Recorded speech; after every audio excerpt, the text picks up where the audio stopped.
everyone, my name is Dilipar. My topic is methods of collecting disequilibrium. Methods of collecting disequilibrium. Disequilibrium is an economics refers to a situation where market supply and demand are not in balance. To collect data on disequilibrium, several methods can be employed.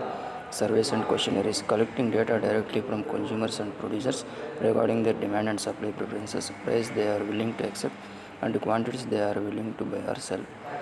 Market data analysis. Collecting data and disequilibrium involves various methods to capture these imbalances and understand their causes and effects.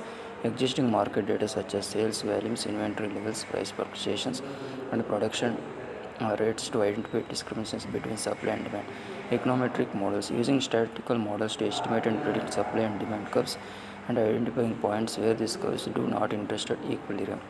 Experimental economics. Conducting controlled experiments where variables can be manipulated to observe changes in supply and demand conditions and the resulting disequilibrium. Field studies. Observing real-world markets directly to gather qualitative data on factors leading to disequilibrium such as changes in consumer preference or production constraints. Policy analysis. Reviewing the impact of government policies on market to understand how regulations, subsidies, and taxes might create or exacerbate disequilibrium. These methods can be used individually or in combination to provide a comprehensive understanding of disequilibrium in a given market. Supply and demand analysis. Comparing historical supply and demand data to identify periods of imbalance. Statistical models. Utilizing econometric models to estimate the extent of disequilibrium by analyzing relationships between various economic variables. Price movements. Tracking changes in prices which can signal whether the market is moving toward or away from equilibrium.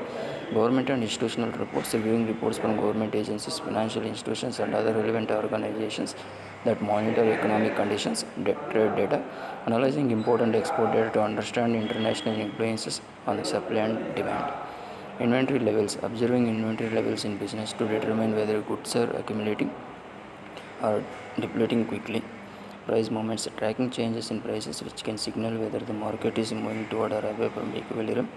In economics, disequilibrium occurs when market supply and demand are out of balance, leading to either surplus or shortages. Collecting data and disequilibrium involves various methods to capture this imbalance and understand their causes and effects. Thank you.